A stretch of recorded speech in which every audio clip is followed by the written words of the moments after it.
Hello RBCians, a very good morning to you all.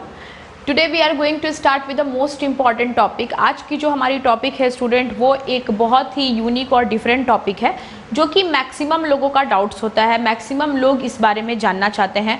तो सबसे पहले अगर आप इस चैनल पे नए हैं तो चैनल को सब्सक्राइब कर लीजिए, और अगर आपने सब्सक्राइब कर लिया है तो प्लीज़ वीडियो को लाइक ज़रूर कीजिए, शेयर कीजिए, बिकॉज आपकी लाइकिंग और आपकी शेयरिंग हमारे लिए बहुत ज़्यादा इम्पॉर्टेंट है। डे बाय डे जैसे जैसे हमारे कंटेंट्स इनरिच होते हैं वैसे वैसे हमारी उम्मीद बढ़ती है, हमारे सब्सक्राइबर्स के थ्रू हम और भी ज़्यादा आगे जाएंगे। हमारी इस कोशिश को अगर आपका सपोर्ट मिलेगा तो हमारे चैनल की और हमारे इस इंफॉर्मेशन की काफ़ी ज़्यादा ग्रोथ होगी। Thank you so much. जैसे आपने अभी तक सपोर्ट किया है वैसे ही आगे भी इस चैनल को सपोर्ट करते रहिए। तो चलिए आते हैं अपनी आज की टॉपिक पर स्टूडेंट। ओके स्टूडेंट्स, तो चलिए बढ़ते हैं हमारी आज की टॉपिक पर। आज की जो हमारी टॉपिक है वो एक बेहद अलग टॉपिक है, because it is all about third gender. ये जो टॉपिक है स्टूडेंट्स, ये थर्ड जेंडर के बारे में, आखिर थर्ड जेंडर होता क्या है। तो थर्ड जेंडर के बारे में मैं आपको एक बहुत ही इम्पॉर्टेंट बात बता दूं। 2014 साल था 2014, और उस समय सुप्रीम कोर्ट ने ये बात डिसाइड कर दी थी कि अब किसी भी फील्ड में कोई भी फॉर्म अगर आप फिलअप करते हैं तो उसमें थर्ड जेंडर की भी जगह होगी, उसमें थर्ड जेंडर के लिए भी एक ऑप्शन छोड़ा जाएगा। और इस बात को एक बहुत ही पहुंची हुई ट्रांसजेंडर जिनका नाम था लक्ष्मी, उनके थ्रू इसकी मुहिम चलाई गई थी, इस पर चर्चा की गई थी, और उन्होंने ट्रांसजेंडर के लिए एक बहुत बड़ा काम किया है। और उन्होंने 2014 में सुप्रीम कोर्ट से ऑर्डर लिया कि तीसरा भी एक कॉलम होना चाहिए, मेल होता है फीमेल होता है तो फिर हम क्यों नहीं, मीन्स ट्रांसजेंडर की पोजीशन भी उन्होंने एक इनपुट कराई। और लक्ष्मी की वजह से आज, लक्ष्मी जी जो है उनकी वजह से आज ये एक कॉलम थर्ड जेंडर एक बहुत बड़ा फील्ड हो चुका है, जिसमें काफ़ी सारे ट्रांसजेंडर को कई सारी अपॉर्चुनिटीज़ मिल चुकी हैं, वो कई सारे फील्ड में सक्सेस कर रहे हैं। तो बात करते हैं कि ट्रांसजेंडर होते क्या हैं, what is the meaning of transgender. और ट्रांसजेंडर के अलावा एक टर्म होता है स्टूडेंट ट्रांसजेंडर, और दूसरा होता है इंटरसेक्स। इस दोनों ही शब्द में फ़र्क है। बहुत सारे लोग इस दोनों चीज़ को एक ही समझ बैठते हैं, लेकिन इस दोनों शब्दों में फ़र्क होता है। स्टूडेंट, इंटरसेक्स की बात मैं पहले करूं आपसे। इंटरसेक्स के बारे में मैं आपको बता दूं कि 2000 में से अगर 2000 बच्चे जन्म लेते हैं तो 2000 में से कोई ना कोई एक बच्चा किसी ना किसी फैमिली में इंटरसेक्स बनकर भी पैदा होता है। 2000 और 1 आप ये रेशियो समझ सकते हैं। इस तरीके से हमारे टोटल पॉपुलेशन में इंटरसेक्स की जो पॉपुलेशन है वो 1.7% है, यानी कि 1.7% लोग इंटरसेक्स बताए गए हैं। तो ये जो वजह है इंटरसेक्स होने की, आखिर ये क्या है। पहला जो हम बात करेंगे वो इंटरसेक्स पे बात करेंगे, और इसी इंटरसेक्स से मिलता जुलता एक और फॉर्म है, दिस इज कॉल्ड ट्रांसजेंडर।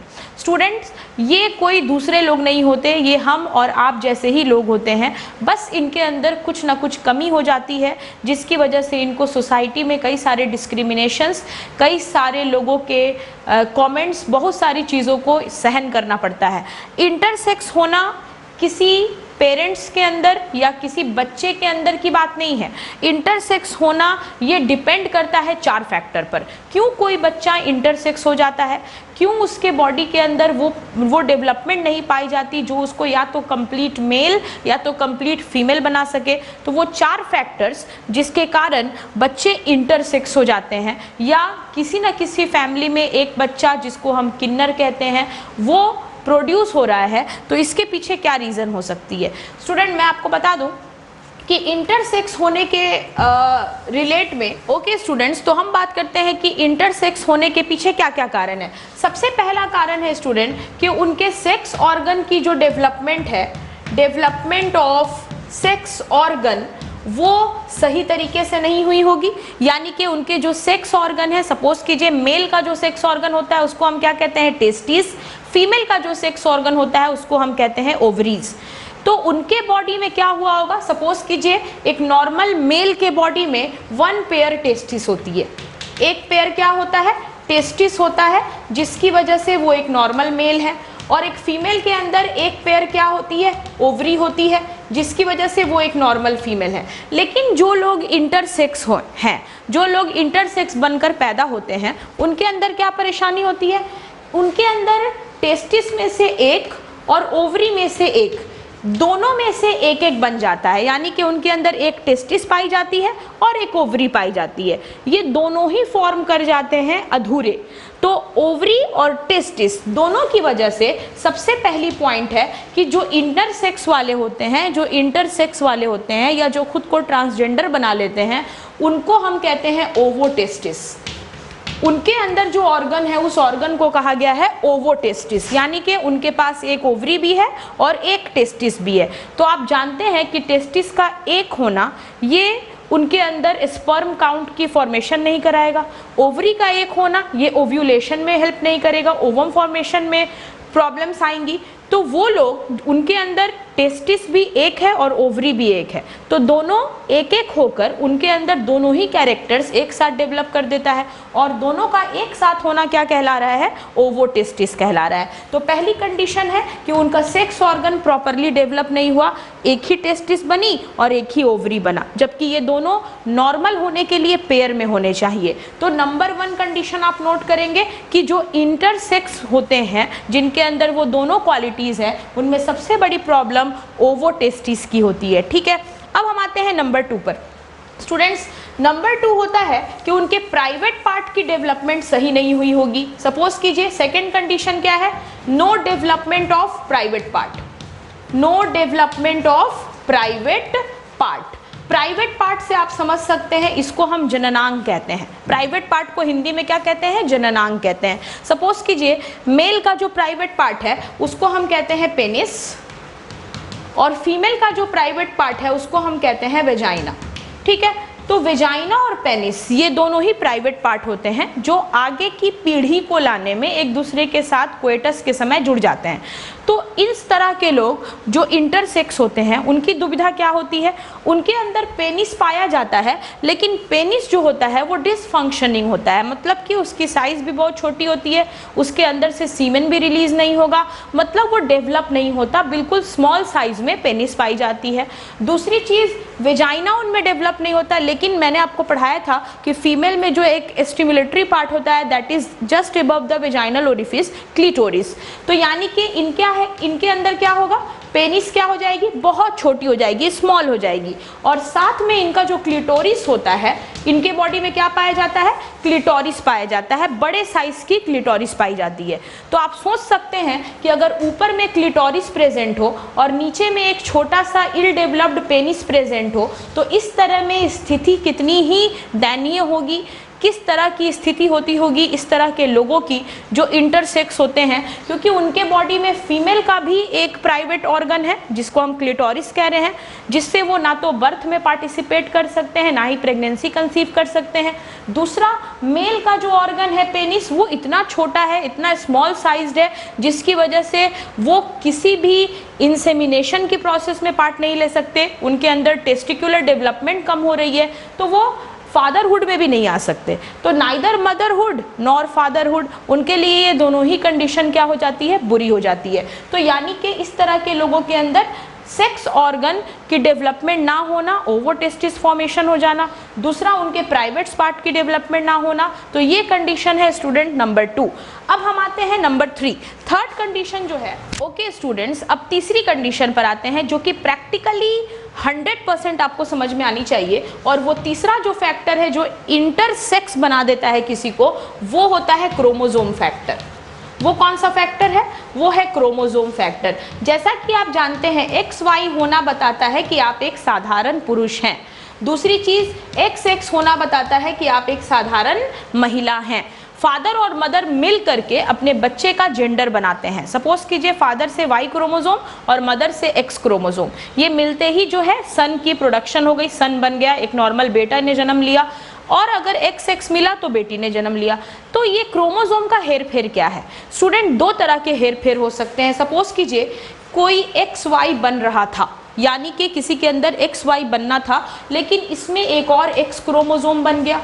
अब उसकी स्थिति कैसी है? अब उसकी स्थिति है XXY, और XXY क्रोमोसोमल डिफेक्ट को क्लाइनर-फिल्टर सिंड्रोम कहते हैं। इस पर हमारी वीडियो बहुत जल्दी आने वाली है कि कौन कौन से क्रोमोसोम्स की बीमारी से क्या हो सकता है आपके बॉडी में। क्रोमोसोम्स आप जानते हैं कि एक इंसान के अंदर नॉर्मली 23 जोड़ा क्रोमोसोम यानी कि गुणसूत्र होनी चाहिए, जिसकी टोटल संख्या होती है 46। 46 से अगर एक कम भी हो जाए या एक ज़्यादा भी हो जाए तो वो कहीं ना कहीं आपके शरीर में बहुत ही बुरी बीमारी ला सकता है। तो क्रोमोसोम्स में क्या क्या डिफेक्ट है, जो कि जेनेटिक्स का एक बहुत इंपॉर्टेंट टॉपिक है स्टूडेंट, आपकी नीट के एग्जाम आपके सामने है। तो जेनेटिक्स में क्या क्या क्वेश्चन क्रोमोसोम के डिफेक्ट से रिलेटेड आ सकता है, ये होगा हमारा अगला चैनल, अगला। तो जेनेटिक्स के एग्जाम में कौन कौन से आपके क्वेश्चन इंपॉर्टेंट आ सकते हैं, ये हमारे इंपॉर्टेंट कॉन्सेप्ट में डिजीज़ को लेकर हम ज़रूर बात करेंगे। तो खैर मैं आपको बता दूं, x प्लस XXY इस केस में क्या हो रहा है, इस केस में आप देख रहे हैं कि एक X क्रोमोसोम बढ़ गया है और आप जानते हैं कि X chromosome is relatable with the female part, यानी कि X बढ़ने का मतलब ये XY से एक नॉर्मल पुरुष दिखेंगे, लेकिन इनके अंदर फीमेल की भी गुण आ जाएगी। फीमेल की क्या गुण आएगी, इनका मेमोरी ग्लैंड डेवलप हो जाएगा। इनके अंदर क्या होगा स्टूडेंट, मेमोरी ग्लैंड ज़्यादा डेवलप हो जाएगी, इनके अंदर फीमेल सेक्स हार्मोन ज़्यादा डेवलप हो जाएंगे। तो दिखने में ये बिल्कुल मेल होंगे, लेकिन इनके अंदर कुछ ऑर्गन्स या कुछ प्रोसेसिंग कैसी होगी, फीमेल जैसी होगी। तो इसको भी हम इंटरसेक्स के कैटेगरी में लेंगे। दूसरा स्टूडेंट, अगर कोई फीमेल XX है तो इसको हमने नॉर्मल मान लिया कि शी इज़ XX, लेकिन क्या होता है कभी कभी X 0 हो जाता है। X 0 होने की वजह से क्या हो गया, इनके अंदर फीमेलनेस तो है लेकिन इनके अंदर बहुत सारी चीज़ों की कमी है। इनके अंदर एस्ट्रोजन हार्मोन की कमी हो गई और एस्ट्रोजन एंड्रोजन का कन्वर्जन होता है, तो एंड्रोजन थोड़ा ज़्यादा हो गया, उसने एस्ट्रोजन का रूप नहीं लिया। तो एस्ट्रोजन का रूप नहीं लेने पर, एंड्रोजन की अमाउंट ज़्यादा हो जाने पर इनके अंदर क्या हो जाएगा, इनके अंदर स्टेरिलिटी हो जाएगी। स्टेरिलिटी का मतलब होता है स्टूडेंट बाजपन, और साथ साथ इनके अंदर कुछ मेल कैरेक्टर, जैसे for example facial hair growth, चेहरे पर हेयर्स का ज़्यादा दिखना, ठीक है, हाथ पैरों में बाल का ज़्यादा दिखना, आवाज़ जो होगी इनकी वॉइस में जो चॉकिंग होगी वो बहुत ज़्यादा होगी, यानी कि भारी आवाज़ जो होगी इनकी वो देखी जाएगी। तो मतलब कहने का ये पूरी तरह से फीमेल नहीं हुई, देखने में इनकी बॉडी फीमेल की तरह है लेकिन फीमेल के गुण विकसित नहीं हुए। तो अब देखिए ये दो तरह के लोग हैं, ये है एक नॉर्मल लड़का यानी कि नॉर्मल बॉय, लेकिन इसके अंदर ये कन्फाइंड है, ये अपने ही शरीर में एक फीमेल की तरह कन्फाइंड है। और ये है एक महिला, लेकिन ये अपने ही बॉडी में एक नर की तरह कन्फाइंड है। इनको बार बार अपने बॉडी को देखकर लड़के जैसा फील होता है और इस लड़के को बार बार अपनी बॉडी देखकर लड़की जैसा फील होता है। तो ये क्या करते हैं स्टूडेंट, ये नेचुरली ऐसे थे, लेकिन अब चूँकि इनके अंदर इस तरह की प्रॉब्लम है, इस तरह की कंडीशन चल रही है जो बहुत छोटी उम्र में तो समझ नहीं आता, लेकिन जैसे जैसे ये युवा अवस्था में जाते हैं इनको ये बात समझ में आती है और हर्ट करती है। तब ये क्या करते हैं, ये सर्जरी की सहायता लेते हैं, ये अपनी बॉडी में सर्जरी कराते हैं और जब सर्जरी कराकर ये खुद को, जैसे कि फॉर एग्जांपल नॉर्मल बॉय होने पर फीमेल कैरेक्टर है तो ये खुद को फाइनली फीमेल के फॉर्म में कन्वर्ट कर लेते हैं और ये अपने आप के अंदर उस तरह की चेंजेस ले आते हैं। तब जाकर हम इस इंटरसेक्स वाले को क्या कहते हैं, ट्रांसजेंडर कहते हैं। क्या कहते हैं, ट्रांसजेंडर, जिसमें प्रॉब्लम्स होने के बाद उन्होंने सर्जरी करा ली और फाइनली अपने मेल ऑर्गन्स को हटा लिया, मेल ऑर्गन्स के काम को ख़त्म ही कर दिया और फाइनली अपने आप को फीमेल में ही कन्वर्ट कर लिया। तो इसको हम क्या कहते हैं, ट्रांसजेंडर कहते हैं।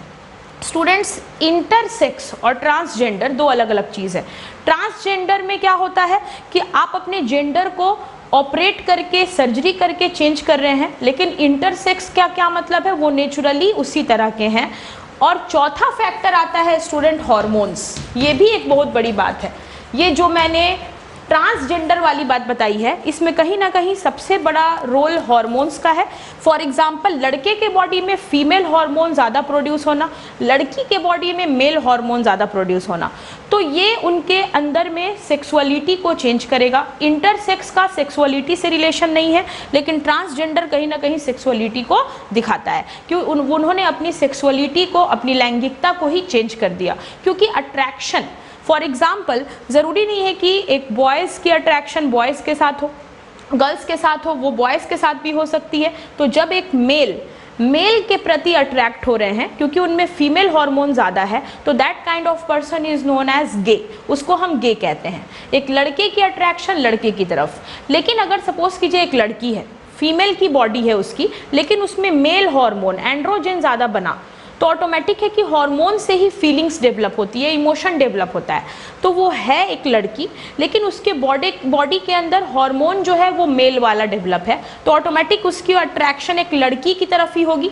तो एक लड़की के बॉडी में मेल हार्मोन की प्रोडक्शन ज़्यादा होने से वो लड़की की तरफ अट्रैक्ट होती है। तो अगर एक लड़की की तरफ अट्रैक्ट हो रही है, दोनों की सेक्सुअलिटी सेम है, तो उसको हम कहते हैं लेस्बियन। तो लेस्बियन और गे, ये जो दोनों कॉन्सेप्ट है ये टोटली हार्मोन बेस्ड है। लड़की की बॉडी है लेकिन बॉयज़ का हार्मोन ज़्यादा डेवलप है उसके अंदर, तो ऑटोमेटिक उसका अट्रैक्शन लड़की की तरफ हो जाएगा, नेचुरली, इट इज़ पॉसिबल। इसमें उस लड़की का कोई दोष नहीं है या उस लड़के का कोई दोष नहीं है, it is all totally belongings on hormones. तो कहने का मतलब है स्टूडेंट्स कि ट्रांसजेंडर हो या फिर इंटरसेक्स वाले लोग हों, है तो ये हमारे ही बीच के लोग, लेकिन इनके लिए एक शब्द बन गया है, that term is known as queer. इस तरह के लोगों को हम कहते हैं क्वियर। क्वियर का मतलब होता है अजीब, जिनको देखने के बाद आप कुछ देर तक देखते रह जाते हैं, उनकी एक्टिविटीज़ को आप नोटिस करते हैं। वो हमारे समाज में रहते हैं लेकिन फिर भी हमारे समाज में डिस्क्रिमिनेट होते रहते हैं, उनके साथ भेदभाव होता है क्योंकि हम उनकी बॉडी को, उनकी बॉडी लैंग्वेज को समझ नहीं पाते, because we are normal and they are something different from us. But मेरा आपसे रिक्वेस्ट है कि जब भी इस तरह के लोगों से आपका सामना हो, प्लीज़ गिव देम स्पेस, उनको जगह दीजिए, प्लीज़ उनकी आप रेस्पेक्ट कीजिए, क्योंकि वो भी हमारे बीच के ही लोग हैं जिनके साथ साइंस के अकॉर्डिंग, बायो साइंस के अकॉर्डिंग कुछ ऐसे प्रॉब्लम्स क्रिएट हो गए जिनके बारे में उनको भी नहीं पता था। जब वो भी अपनी माँ बाप के अंदर बन रहे होंगे तो माँ बाप का क्रोमोसोम मिलकर काम कर रहा होगा, लेकिन क्रोमोसोम्स की गड़बड़ी से, हार्मोन्स की गड़बड़ी से उनके sex organ, private parts develop नहीं हुए, जिसकी वजह से 2000 में से कोई एक बच्चा ट्रांसजेंडर या इंटरसेक्स हो गया। तो इसमें ना तो दोष उनके पेरेंट्स का होता है ना ही उस बच्चे का होता है, दोष सिर्फ और सिर्फ क्रोमोसोमल और हार्मोनल फैक्टर्स का होता है। तो ये थी हमारी आज की वीडियो। अगर आपको किसी भी तरह का डाउट है तो आप पूछ सकते हैं। फिर से मिलेंगे आपसे अपनी अगली वीडियो में। Till then please take care और प्लीज़ चैनल को सब्सक्राइब कीजिए। आपकी सब्सक्रिप्शन, हमारे 20 के सब्सक्राइबर्स की तरफ हम बढ़ रहे हैं, बहुत तेज़ी से बढ़ रहे हैं और उम्मीद है कि हमारा 20 के आप ज़रूर पूरा कराएंगे। Thank you so much. Channel को ज़्यादा से ज़्यादा शेयर कीजिए ताकि ये चीज़ आगे तक जाए। सोसाइटी में जितने भी लोग इन सारी चीज़ों को लेकर डाउट्स में हैं, उनके डाउट्स हम क्लियर कर सकें। Till then take care, have a safe day, thank you.